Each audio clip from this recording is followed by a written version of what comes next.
So now we'll go to a completely different country. Yeah. We're going to your Canadian Minute with Mama.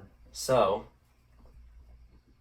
a rarity actually that there's some news out of Canada that has made headlines and waves in America as well. So, obviously, Justin Trudeau, current leader of Canada, not a very close friend with President Trump. They're not buddies, but he's in the news a lot down here because of the alliance the two countries have. Anyways, a report or an incident came to light this past week of Prime Minister Trudeau wearing blackface, brownface, whatever you want to call it, when he was a private school teacher in 2001. And it's getting a lot of news and talk because obviously the federal election is in a month. So going through it, a lot of people are talking about how it's just an attack ad or a ploy, I guess. They think the Conservative Party definitely could have had a hand in this, of having it become national news or coming, I guess, out. But the Conservative Party has a big history of smear campaigns, attack ads. The last Conservative Prime Minister, Stephen Harper, was a connoisseur of attack ads. He always loved the month before elections to attack any competitor in elections. So, I mean, it's definitely been done before, but this one has seen a lot more news because at a time like this, and with who Justin Trudeau is, let me explain this. Justin Trudeau he's a social justice warrior preacher. So he's very big into preaching social justice, gender equality, freedom of rights. He's a liberalist, right?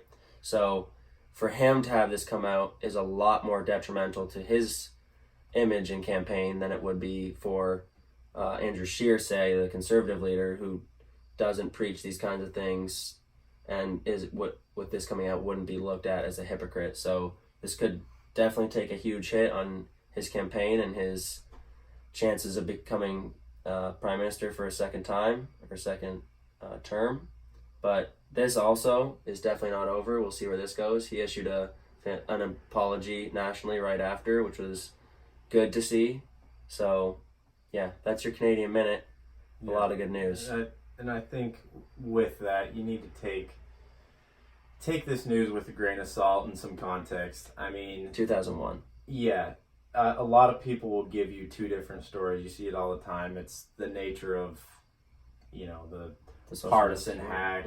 Yeah. And so you'll have incidents where, if a conservative does it, all the liberals hop on it and attack them, and then vice versa, like we're seeing now. Yeah, and it doesn't change in Canada. It's the same way in Canada as it is here. Yeah, Partisan's huge, right? I think that, there are certain things where, fine, go after the person. Like we talked about last week, Joe Biden's segregational busing policies. That's an act of policy. You put that into play. Yeah, you worked hard to think of that and want that. So the implications of that. But this situation, we're talking about something in 2001, and there was even something that surfaced about Virginia's Republican governor doing kind of the same thing, and I want to say that was back in the 70s or 80s.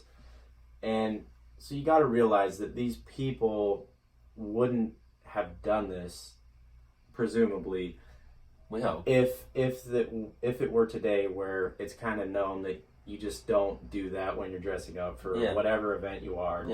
Don't try to be a different race. Just dress up as someone. But that's kind of something that's come to light these last few years and is well known by everyone. It's not something that has been around for a long time. So,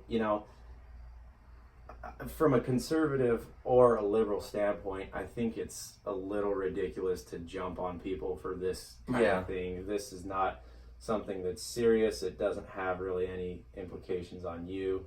He obviously came out and apologized. He understands that from today's perspective, that's been recognized as wrong, and in no way, shape, or form would I expect him to have done this within the last couple years based on the image he puts out about himself. And I wouldn't even expect the Republican Virginia governor to have done it, because people are just a little more aware now. And and that's not something that, you know, is known to get at people back when they did it. So yeah, like he said, we'll see where it goes. But and I mean, knowing Justin Trudeau, I don't also believe that he had any racial implication to doing this. I think it was just some, like the report said the night was like Arabian Nights. So just without even thinking, he might have just thrown this on, said this is a great look, like look like Arabian Prince, whatever. I don't think he had the intentions of putting this costume on with racial implications in the back of his head. I don't think that was his intention. Nor do I. But yeah, that is your Canadian news for the week. So everyone